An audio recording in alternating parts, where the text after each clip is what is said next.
Okay, so what we're going to do is going to jump in and have a little chat about what are Octopus runbooks. Then Paul will take us through what is Chocolatey. We'll both talk about why Octopus runbooks and chocolate are actually really great together. And then we've got some really cool demos today where we're going to be spinning up some Azure infrastructure, doing some installations like SQL, etc. And then, like I said earlier on, we have Q&A at the end of today's session. So, what are runbooks? Runbooks are the ops side of DevOps. Runbooks have been around for a long time, not within Octopus, but this is something, obviously, Paul, both you and I are from an operations background, and we started out when tasks used to, you'd normally have a bit of paper that would be a checklist. You're talking a long time ago. I've been out in IT now for about 15 years now. And with that, you used to get a bit of paper. It might be, a new member of the team joining or a new server, a new project. You had to maybe provision SQL, IIS, a new laptop, and kind of everything in between. And it used to be that old bit of paper. And, what would happen is HR would do it. Then you would get it. You'd have to provision Active Directory accounts or IIS or, create a virtual machine, depending on the checklist.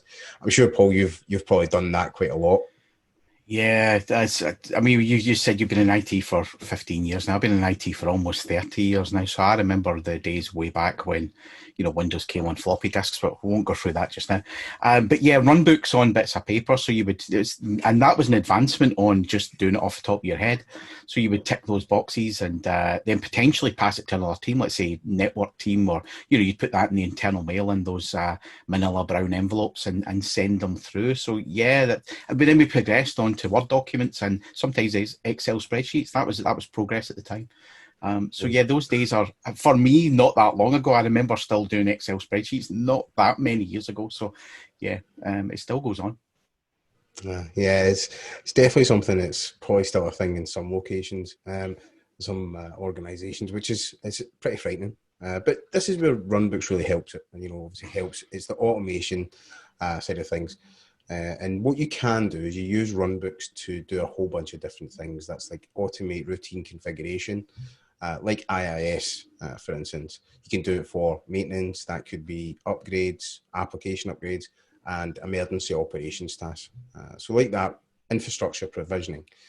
This is something it's really great at. You can do it on premises, but today we're doing it in the cloud. And obviously with cloud, it tends to be a little bit more easier. But what you can do, I use it as well with, say for instance, I actually have a Hyper-V box locally, which is my test box. I use it for provisioning virtual machines using Hyper-V. You could definitely do it with VMware as well. And for instance, one of the things that I used to always forget in that runbook, that manual runbook, was dynamic compression within IIS. That was something, I don't know what it was about, Paul, but for some reason that was the one that I always forgot. And you would probably get that checklist back, and it really adds to that process and really extends it out. That's the thing about those checklists being humans. We tend to think we just know it because you've done it 100 times. So you'll go, yeah, I've done that, and you skip over it. Whereas when you're automating things through runbooks, those steps are all defined. Computers don't miss them because they think they've already done them. They do them. So they don't have that human behavior issue that we all have. Yeah, because that's the thing. What I used to find was it was kind of when I'd got into an automated mode where I'd be just clicking everything, and then eventually, you script out eventually. But it's something that because different projects had different requirements as well. So sometimes you would add things as well. So this is where the benefit of automation really does help, and that's where kind of DevOps comes in. So obviously with the infrastructure provisioning, you can also do dependency installation. That could be SQL Server, that could be IIS, that could be .NET, the latest .NET, etc. And one of the things that I actually do is I use it to turn the infrastructure on and off and on again. The reason for that is, everyone talks a good game about how you effectively, you can spin everything up every day, etc. Sometimes you just don't want to. You've maybe got midway through a project or a test, and you can just turn it on and off and on again based on a time, and that's where scheduled triggers comes in. what you'll find is if you actually used that and only had machines on 9 till 5, you have something like a 70% saving on your cloud costs, or even just obviously, internally as well. What you can also do is you can do database management and server updates, etc. Database management is really great because you can do it with like rebuilding indexes, etc. Taking backups, taking backups from production back to test. You generally find that code goes forward and then databases come back, and you normally find that you want to kind of meet them in the middle so that you're testing your code with production like data. Obviously, there's certain things that you need to consider there. Particularly if you've got personally identifiable information there, you want to obviously randomize that data. And there are great tools out there that you can use to do that, but you could also use runbooks to help there. Some of the emergency operations tasks is basically just doing a failover. You may find that you've got a highly available application. You could have disaster recovery. You could do, for instance, you could also maybe do something there where you're doing a restore from backup. You might want to spin up DR, restart certain services if they fail. And this is something you can do from a self-service model as well. You may find that you give certain people access to certain runbooks to basically start a failed application. And one that I've spoken about a few times now is Octopus.com about 5 months ago was having a bit of an issue where it was with a third party, and what was happening was it was causing the website to fall over. So what I did was I actually created a trigger, and it was checking the website every 5 minutes. And what it was looking for was a 200 response. And what was actually happening was if it got that back, then great, it just kind of went back next 5 minutes and then checked again. Because what was happening was it was fixing when we were restarting the Azure web application. And what we then found was if I just, support customer success, obviously we could have access there to restore that back to a running state. However, with the check, it would be basically just go in, restart the web app, and up it came. And, you can chain runbooks that way where it only runs based on a failure. And not your usual use case, but I thought it was quite cool. So why runbooks? Really is the automation side of things, let's be honest. But if you're using Octopus, then it's already aware of your infrastructure, so you can already run those tasks. So if you've got something that's got a tentacle, which is effectively an agent, you can also run your runbooks as well. It makes it really discoverable and visible. You can also use similar permissions and security, and also it gives you that centralized auditing as well. Instead of giving everyone access to RDP to do things to SQL databases, you can just script it all out and then run it as a runbook. And there's a bunch of step templates that you can use already to do certain things there as well. Obviously, that automation and scheduling. So today we'll be doing all scheduling manually, but you can use it. For instance, in my home, what I do is I have two nodes on a Octopus HA node, and then I have a separate one, and they actually upgrade each other using Chocolatey and runbooks. And along with that, I do Windows updates every single evening. So everything, a task goes, checks for Windows updates. So you can actually use schedules as well. You may find that you want to turn boxes on or spin up environments at such and such a time. So that's something to consider. And you can use those built-in community step templates and also the ones that Octopus use as part of your runbooks as well. One of the key things as well is variables. You can share your variables between runbooks and your deployment process. So you could have something in place. It may be a database connection string, for instance. You maybe do a database deployment, and then from there you do, you might want to do a database backup. You can still use that variable, which makes things really reusable and it scales really well. Okay, over to you, Paul. Yeah, so why and what is Chocolatey? So if you've used Max, a lot of developers use Max, a lot of the Chocolate team use Max, I'm sure a lot of the Octopus team use Max as well. You'll have come across Homebrew, and if you've ever used Linux, you'll also have come across the Linux package managers such as apt-yum, there's DNF, there's Pacman, there's a whole host of different package managers for Linux. But you know, Windows has never really had its own package manager. Windows people, ops people, have traditionally installed software by downloading the executable or the MSI from whatever website it is, or if they've got a licensed CD or whatever, they've got it from there. And then they would double click on that, run it, click lots of next, accept license agreements, all these other good things that we all know about. And then eventually you would have the software installed. So Chocolatey is effectively the package manager for Windows. It acts similar to Brew, apt, Yum, etc., in that it will be silently and reliably install that software for you on your end machine, end node. But something that a lot of people don't know, particularly when they're hearing about Chocolatey at first, there's two things that sort of surprise people. Is that, first of all, Chocolatey wasn't developed yesterday. It's now 9+ years old. It was first released in March 2011 by Rob Reynolds. And it also has a business edition. So there's a free and open source version, which is what we're going to look at today with Runbooks. And there's a business version as well, which I'll come to shortly. Now, the way Chocolatey sort of deploys software onto your machines is using a universal packaging format. So Chocolatey takes what's already existing, which is the NuGet packaging format, that's used a lot with tools such as Visual Studio. If you're a developer and you use Visual Studio, you'll know about that. And Chocolatey extends that a little bit, allows you to install not only software, we've got their native installers, things like MSIs and executables, but also zips, scripts, and binaries. I tend to call these the payload for the package, because it's what is actually inside the package that you're requiring to be deployed, and it treats them as first-class citizens as well.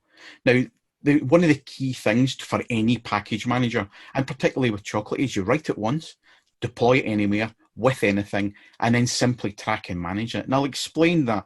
So first of all, you would write your package once. You only have to write it once for that. Let's say we're just going to use an MSI as an example. So you write it once for that MSI, and then that would deploy that onto the end node anywhere. Basically, if you put the MSI inside the package, that package is portable and you can deploy that anywhere with anything as well. Chocolatey will work with anything that runs PowerShell scripts or batch files even.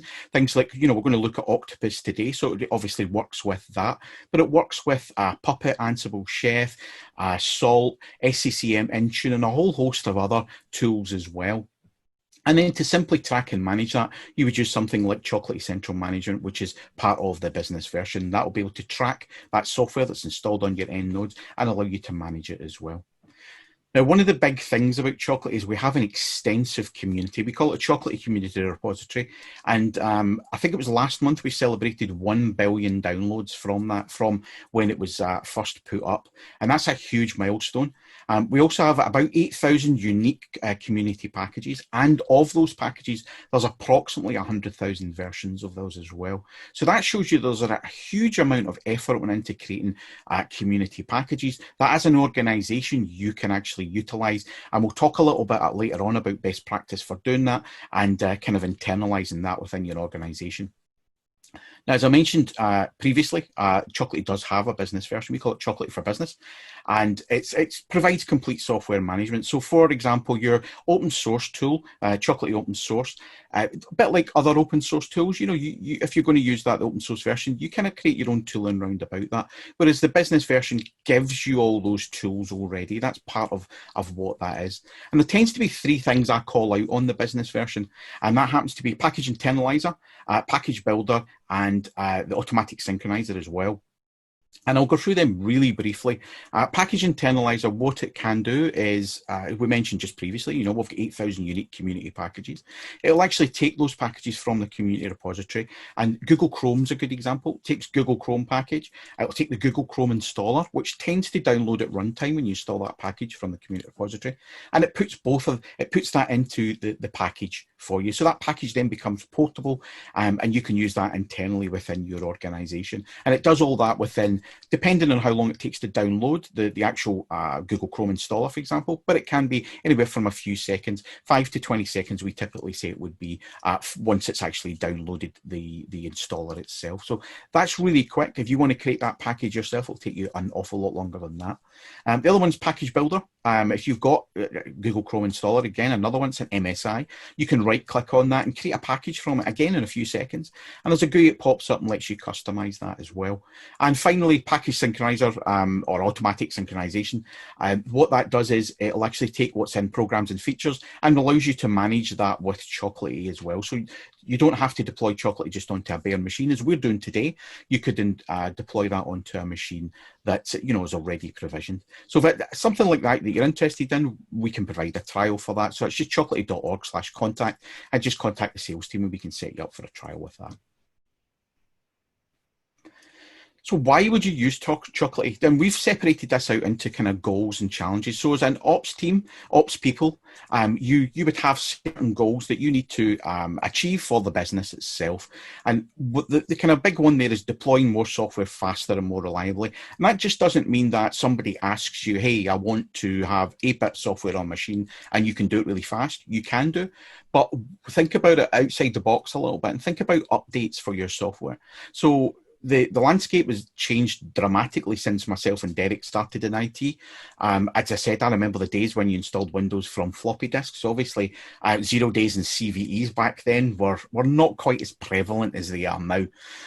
So now ops teams have to move faster. You've got a CVE that's come in, or a 0 day for a piece of software that's existing on, let's say, 1,000 servers. How are you going to install that updated version of software? So you need to deploy that faster, because that 0 days out there, or that CV has been released, and you need to do it reliably to make sure it actually gets onto that machine and you cannot have to worry about it all the time. Now, you also want to automate your infrastructure using the latest tools. You want to automate deployment of software or other payload, as I talked about, using the latest tools. And as I mentioned, Chocolatey under the hood, there's PowerShell scripts inside the Chocolatey package that does all the kind of heavy lifting for you. The latest tools there is PowerShell, but also things like Ansible that you can use as your configuration management, Puppet, Salt, other configuration management tools. You've also got Octopus there as well as your kind of orchestration tool. So it works with all of these tools, and that's where you would use these modern day tools to automate that infrastructure. And also that standardized, consistent and scalable approach. And what do we mean by that? Standardize, you want one way to deploy payloads onto your machine, whether that's zip scripts, binaries, or your native installers. You want just one way of doing it, not one for each.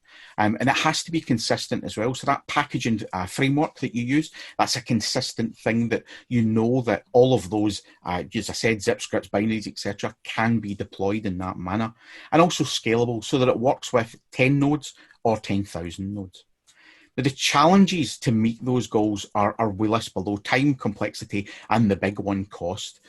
Time, if you've got 4 different ways to deploy those payloads, that software onto your end machines, and then, that's a very manual approach that your team has to take and do it that 4 different ways for each different type of payload. And that's obviously time consuming and incredibly inefficient for your team. If you're managing 1,000, 2,000, 3,000 servers and you've got a small ops team, you don't want to be doing that because you don't have the time. Now, traditionally, tools were very complex, as I've mentioned a couple of times. If you're doing different payloads in different ways, those tools become complex, and it becomes a complicated way to manage your kind of nodes, your infrastructure, and they're incredibly ineffective today as well. We need to be looking at more modern tools that deal with modern processes and modern speeds of movement. And obviously, cost, as I mentioned, that's the biggest thing. Time and complexity, it just comes down to cost at the end of the day. If you're doing things manually, it's very expensive. You do things automated, it's less expensive. So trying to deploy and manage software without standard package management is complex and takes a lot of time. So that's where the cost aspect comes into. And that's something that we're all very much aware of these days, especially in IT. Definitely. It's, as I say, time is money. And as well exactly. As that, having that automated approach also brings back certain personal benefits as well. Like I've been using Chocolatey for a long time as well, along with Octopus. And what I've found is using these tools have really meant that I've got a better work-life balance as well. You're not up installing all these applications suddenly because of a CVE, until 2, 3, 4 in the morning. And then you have to go back into the work again and start again the next day. Using automation and using these tools together really kind of buys back things like your Friday night, and so that you can go and actually be a person outside of work. along with all the benefits you've already discussed.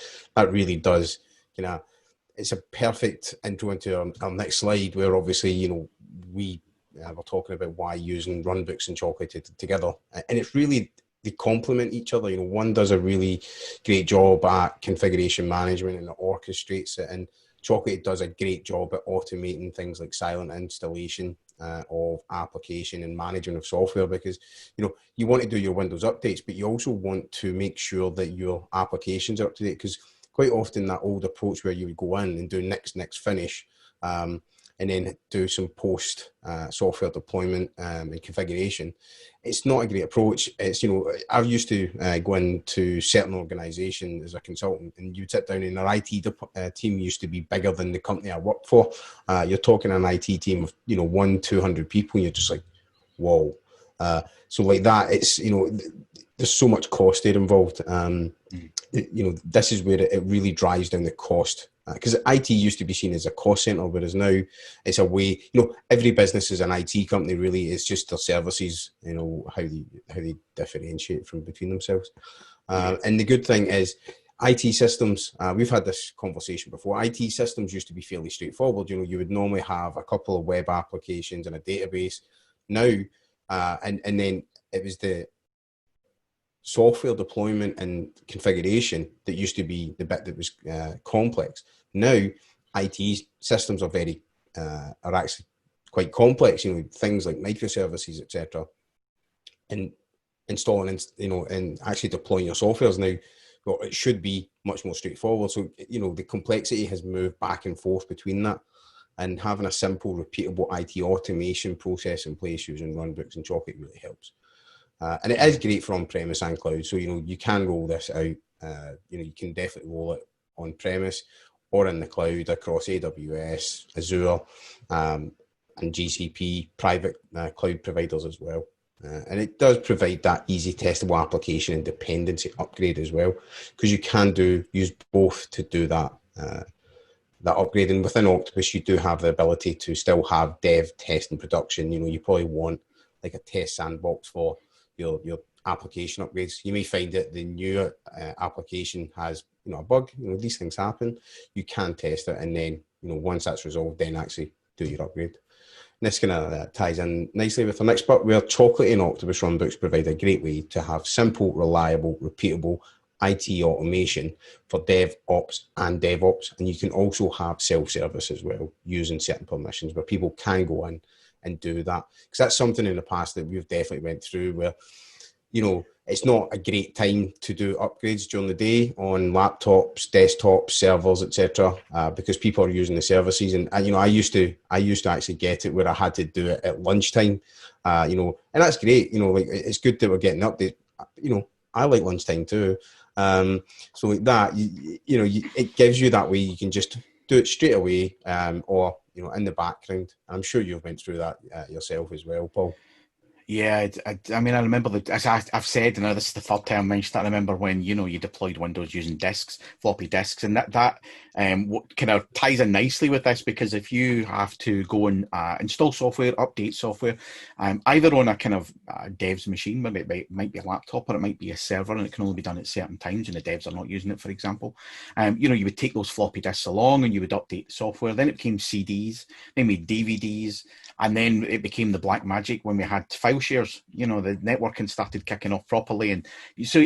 But the thing is about that is, you had to do it at a specific time when other people weren't using it, and that might have been lunchtime. But as you mentioned as well, you get your Friday nights back, because it could have been a Friday night you had to do it, or a Tuesday night, because there's nobody in, and that's the time that was scheduled for that. So yeah, it's. And it's not been that long. I mean, I know we're kind of looking at automation and everybody, it's wonderful in the world we live in now. It's not been that long ago when that was still going on. People were leaving their machines unlocked so that you could go and install update software with a floppy disk or CD or DVD or whatever it was. So yeah, that's been a big part of my career, doing that. Yeah. I used to do it with USB drives. Obviously, you're showing your age there with floppy disks, but like that, it's what's really great is I used to do it with USB, and really you're basically, you get one infection, you get a virus on that USB. You're, as an admin, you're going around and you're basically a walking virus. So there's definitely security benefits there as well. But yeah, USBs and file shares, etc., Pixie booting and all that sort of good stuff. You mentioned kind of discs there. I was going to say 5 1/4 inch discs. I remember them. Oh. When I say floppy disk, people think 3.5. 5 1/4 inch discs is where I started. So let's not talk about that too much. Let's move past that. Let's go past that. But yeah, so let's jump in and have a look at the demo today. So I just want to give you a high level overview. I have run some of these demos before. The main reason is the one that we have for the dev box that has, you'll see here that it's ran just before the webinar. I've done a couple here. The main reason is it takes about 25 to 30 minutes to do it. And as much as I'm sure you loved looking at log files for 30 minutes, I thought I would spare you that pain. So what we've got here are 3 runbooks, which are all very, very similar. And what I'm going to do is these 2 have already been run. I do want to do one live. So let's kick this off. We can select run. These are all very similar. This only takes about 5 minutes. And what this runbook does is it connects to Azure and provisions a virtual machine. So if we come into runbooks, whilst that's it, I'll show you that. I'll show you the logs in a while. I just want to show you how the runbook actually is configured. So under process, one of the benefits with runbooks is you can use the same type of steps as deployment processes, etc. So we've got something like 409 community step templates here. And what we're doing here is there's 8 steps in this process. And what we're doing is we're creating the resource group if it doesn't exist. And this is specified using variables, and I will show you the variable screen in a moment. But what we're doing here is we're pulling in an Azure account, which is using Azure Service Principal to authenticate. And you can bind that to many different things. You could have different Azure Service Principals for different tenants, different directories, different subscriptions, lots of different stuff. Environments is generally where we see it. You have one for dev, test, and production. You can also have it for region A, B, C, etc. So what we've got here is just some PowerShell where this is running, and then it's effectively creating the resource group if it doesn't exist. And then there we go. We can do, if it does exist, then it doesn't create it. In this instance, we're doing this from scratch. What this is also then doing is then we're running another, as you can see, this is running an Azure script step template. And then what's doing here is it's grabbing the resource group name, making sure everything is in line, and obviously making sure that the virtual machine doesn't already exist. The next one is using an Azure Resource Manager template. That's commonly known as ARM or ARM. And what this is doing is you can see the source code. This is something as well that you could source control. In this instance, we're not. We've just got it in a PowerShell script. So what you've got here is specifying the schema. ARM templates are JSON-like documents that you can use to specify and deploy Azure resources. What I find is certainly ARM is very powerful, but it certainly has its quirks. So one thing I do is actually, there's lots of really great resources out there, like Microsoft have an Azure ARM template on repo on GitHub. So certainly check that out. What we're doing here is just specifying some parameters, things like admin username, password, DNS, IP, Choco apps as well. So yeah, we're also specifying things like the tentacle port. So as part of the configuration and installation of the Azure virtual machine, we're also specifying OS as well, and then subnets, all that sort of good stuff. And then what we've got is a custom, a few network rules where we're allowing RDP. You could remove that, of course, to be more secure. In this instance, we're doing it, but we won't be doing RDP today. And then this one here, where we're specifying Octopus. So this will allow it to be receive Octopus commands from the server. And then lastly, like all the way down here, we've got a post-deployment step where it's grabbing a gist file and installing the tentacle. And then in the next couple of steps, what it's then doing is grabbing the IP. Oh, sorry, I should just show you that this something very briefly. What this is also doing is, your admin username, password, etc. are very reusable using Octopus variables. So you can get all this here, and this will be under the variables section. Okay. Then we're grabbing the IP of the server, and then just grabbing that, and then so that we can then register. We can then wait for the machine and then register the tentacle over the REST API. You can have a little look at this. So yeah, we've got some PowerShell here where it's going through and then just doing some checks. And then lastly, we're then calling from the server, we're then registering the, from the worker pool, where we're grabbing all that information from Azure and then registering over the REST API using some built-in variables here. So we've got, say for instance, the API key. This is set at the global level with the project, the space, and then it's grabbing things like VM name. And from there, I'll show you this.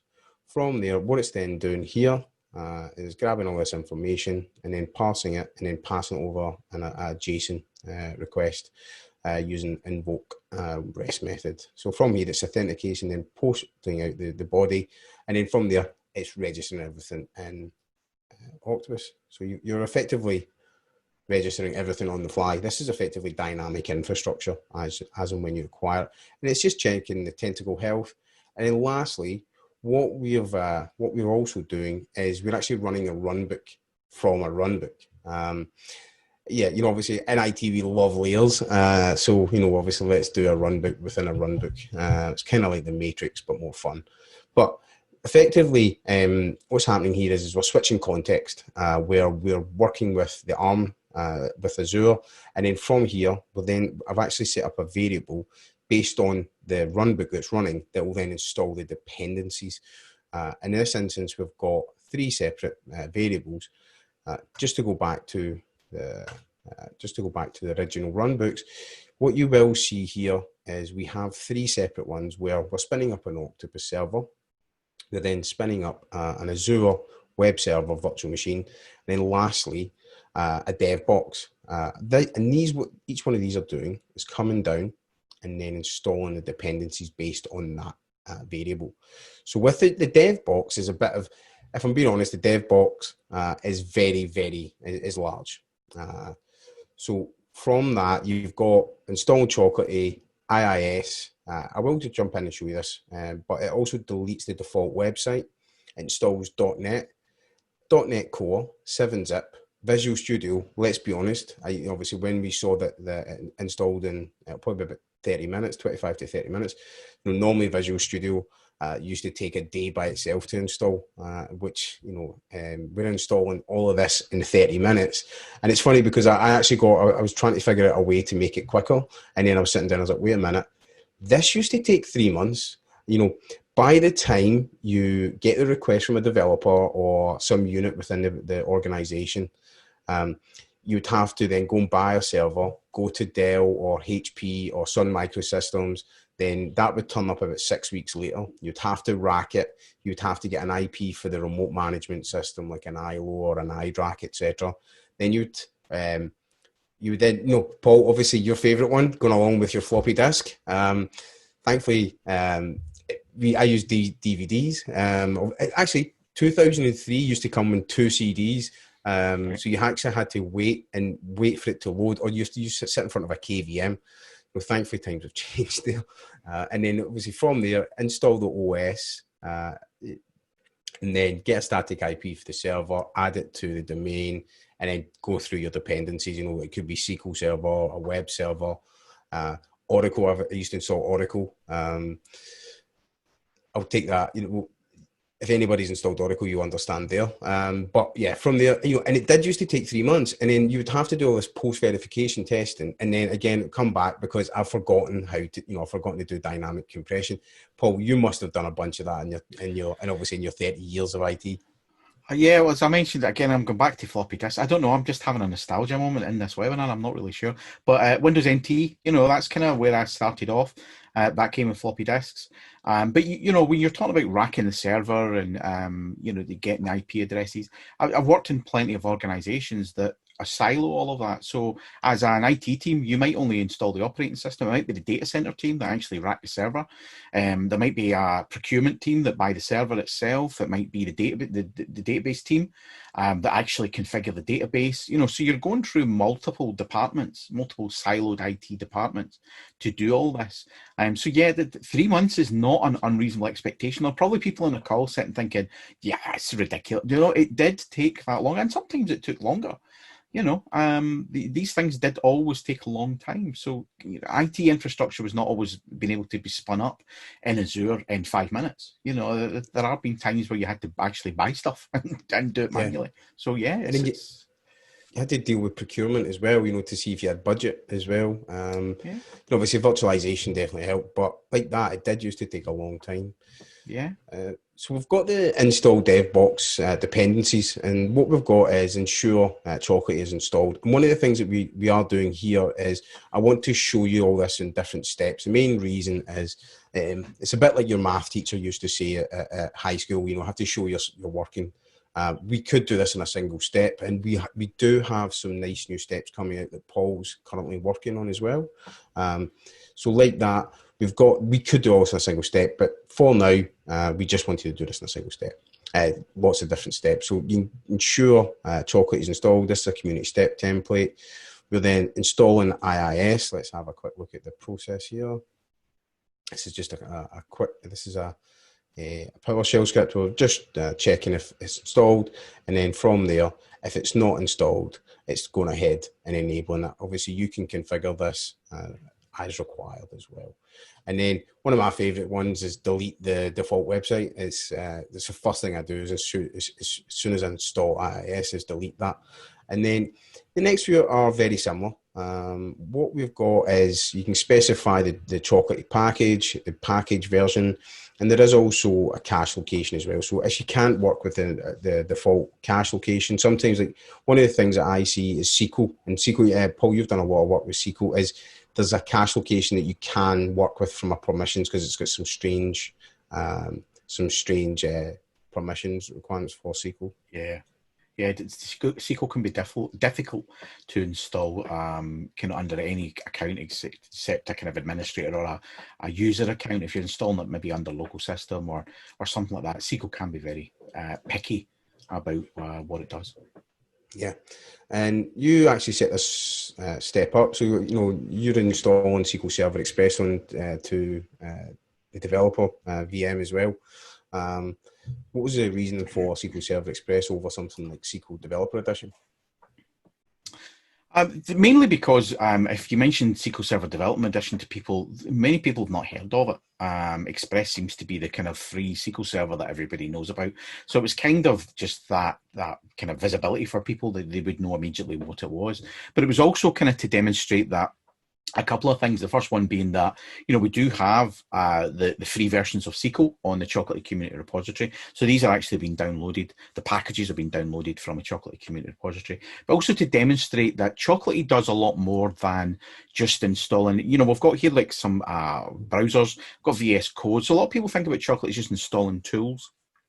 But it can install full-blown, server applications as well, such as SQL Server. So we've got SQL Server Standard and SQL Server Enterprise Edition. We can't have them on the Chocolatey Community Repository because they're licensed software. But as an organization, what you could do is reuse the SQL Server Express package and bundle your SQL Server Standard and Enterprise in there. You'll find a lot of it can be reused. There will be things you'll need to, customize, particularly for those editions. But by and large, you don't need to reinvent the wheel entirely. Maybe just adding a few of your own spokes, if you like. But it also kind of demonstrates as well that, we're installing this here on a dev box. So it's a developer's machine we're really installing it on. But it demonstrates as well, let's say that developer is working on a particular application and wants to have data in, the database. So you could use a Chocolatey package to actually put data into the tables in that database. You could also use a Chocolatey package to upgrade the schema, for example. So Chocolatey packages are good for things like that because you could say, well, this is the sanitized data that we're going to use for development from, last month. And then this month you could create a new package version, and you would then know which version of data that you've got, and you would know you've got the most up to date or you haven't. And you can simply do a Choco upgrade for that, and that would go in and do it. And as I said, the same with the schema. Schemas are always versioned, and you could have a new version of that schema get in there. So that's kind of thinking not a little bit out of the box. When people think about Chocolatey, they think about just installing software, but that's something a little bit different that you can do. And Chocolatey is ideal for doing that with as well. So it's not something that you're sort of shoehorning into Chocolatey. That's what Chocolatey does. If you can do it in a PowerShell script, you can do it in a Chocolatey package. Yeah, it's funny because I used to write Chocolatey package at a previous company that I worked for, and I had one where it was a large backup company, and what I did was included the configuration. So I created different configurations for different virtual machines, because what we had was backup locations in, say, data center A. So in region B, I had a configuration file that was being applied so that it would install the backup. I'm trying not to mention the company, but installs the agent, and then it registers with backup server A in location A, and then the opposite, everything in A backs up to B. So it is really, and you can do that with SQL, put in your license files as well. So that's super. Yeah. I think that's a good example as well of that thinking out the box a little bit, because not only are you using Chocolatey there to deploy that agent, that backup agent onto your nodes, what you're also doing is you're actually using Chocolatey to deploy the configuration of that application as well. And you could you could create a separate package for that and version that configuration, so that if you change the configuration, you don't have to deploy the agent again as well. So your Chocolatey can be used for that too. Yeah, it's really great. So we've got here the DevBox dependencies. We've got a whole bunch of different applications. We've got Redis. You may be doing something there, probably something in IIS. Dev tend to have a lot of requirements on the box. You've got Chrome, for instance. You've got Firefox. You've got VS Code, because obviously, VS Code is beautiful, should really be installed by default everywhere. No one really needs Notepad. And then if you're doing things with Kubernetes as well, you can also install like the CLI. You can, if you're working with Helm with Kubernetes, you can use that. You can, Minikube as well. Like if you're wanting to do something locally with Kubernetes, then you can use that, and then install Docker Desktop, because the likelihood you require some form of containers as well. And then lastly, definitely one of my favorite steps is updating Windows and rebooting. Definitely one of my favorites, because again, this is something that we've spoke about before, but having that where it just goes and updates, because Azure has obviously up-to-date images, but it doesn't have the latest and greatest. So you saw issues in the past where you say CVEs, like recently they had one with 24 hours notice, and actually being able to use Chocolatey and Runbooks, you could use this and then just install, and then off you go. Yeah, as we kind of mentioned at the beginning about those CVs and those 0 days, and getting your Friday nights back, that ties in all with that. So you don't have to sit and babysit, and deploying that software to 1,000 machines. You can just come in and have a look at maybe the 2 or 3 that failed, because you always get 1 or 2 that fails. Maybe they're not switched on, or they're hung, or those kind of things. So you just need to worry about those. Yeah. Yeah, definitely. So let's go back and have a look at the overview. What we should see here is we ran this for development. It did take some time. Just so you're aware as well, we're going to be doing a live upgrade on some applications. And so we did specify some older versions here, but you can see here it ran for 26 minutes plus 5 minutes generally for the VM. That's 31 minutes for all this, including Visual Studio. And what you can do is you can see the breakdown. So for instance, here, what it did do is SQL took 3 minutes. I mean, again, that used to take at least an hour or two. And then Visual Studio, 3 minutes and 24 seconds. That's probably the quickest installation of Visual Studio I've ever seen. So like that, the rest of them, as you see, much obviously less. And then that update at the end took 3 minutes and 48 seconds, and then it restarted the server. So this is really automating things. It's really great. And what we're seeing here is the install Octopus dependencies is still running. It normally runs a little bit quicker than that. So let's have a quick look. This should almost be done. There we go. It's just doing the update now. So you've actually installed Octopus with Octopus, and I do that at home on my VMs. So this is something that's installed Octopus, VS Code, because again, like I said, VS Code for everywhere. And then from there, you've got .NET, installing SQL. And then at that point, you can then configure Octopus. And then off you go, you've got that Octopus box. Because what we're seeing just now is people spin up Octopus, like small instances of Octopus, or using Spaces to do a proof of concept and then bring it into production. But yeah, it's using Octopus to deploy Octopus is pretty cool. And then we've got the virtual, the web server here. So again, we've got, this is very similar. Yeah, you've got, oh, sorry, this is the wrong one. You want to obviously install those dependencies. So you can see here, just to confirm that this took about 5 minutes. The Azure side of things, there we go. It took, 6 minutes. So that's great. So back to Runbooks. What we're going to do now is we're now going to do a live upgrade on the dev boxes. So there's 5 applications that we've specified that require. We've got, this was in development. So we select run and then off we go. This will upgrade the apps that we'd installed older versions of deliberately on the dev box so that we could run this and it's upgrade them, show you them upgrading. Yeah, that's it. And just to jump into the process, like you can have that, 6, 7, 8 steps. This is just a single step, and it's one of my favorite bits. I do this all the time. I run this now I run this every evening, but before I used to have VMs that I would run, for 3, like I would use for maybe a month or 2, and then I would stop using them, and then I forgot to upgrade them. And it's the first thing. I use Parallels on a Mac. And what I do now is, when I'm using this, and I tend to just use it for my webinars, for being honest, the first thing I do, week before, come in, Choco, upgrade all, and then with a confirmation, off it goes and does it instantly. I'd actually tweeted about it recently, and it just went, there we go. I upgraded Octopus as well, because I have an Octopus server on pretty much every VM I have. So you've got all these upgrades in a single line. And, it takes, 3 seconds, a second to write that. And then what we've got now is we should come into tasks and just see, there we go. So obviously we've saw that Octopus dependencies has installed and then restarted. Jump in now. And what we should see is in the task log, we should see that it's starting to, it's going through all the upgrades. There we go. So it's installing it's upgrading VS Code. So that's the latest version, which is 1.47.3. So it's doing all this, which is really great. I just love how easy this is to upgrade, Paul. Yeah, as you said, you come in and you run that command on your Parallels machine.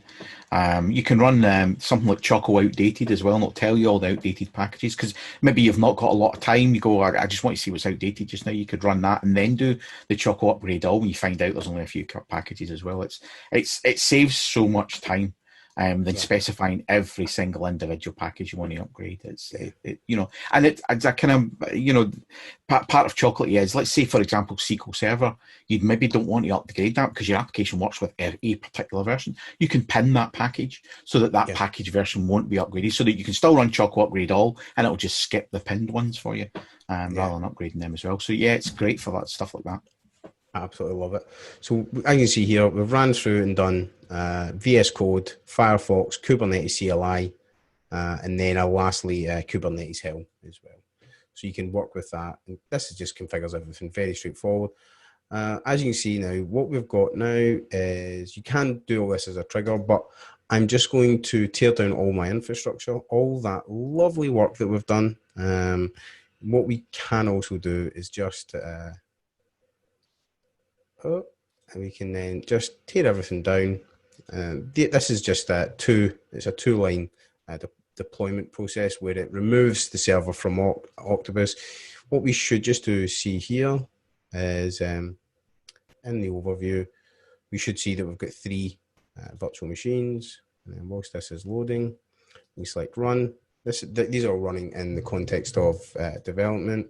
So select development, then select run. Run again. So we're tearing down all of these virtual machines. Select development. Yeah, there we go. You can also do this over the API as well. So you could use the Octo CLI to run a runbook, or you could use your triggers as well based on time, etc. So we come into here we go, and then we should see this. There we go. It's deleted the virtual machine from Octopus. So yeah, let's what we should do is let's do a quick refresh here. Oh, let's just deployment targets. There we go. We have no deployment targets. So that's pretty cool. And just one last thing I just want to show is the variables.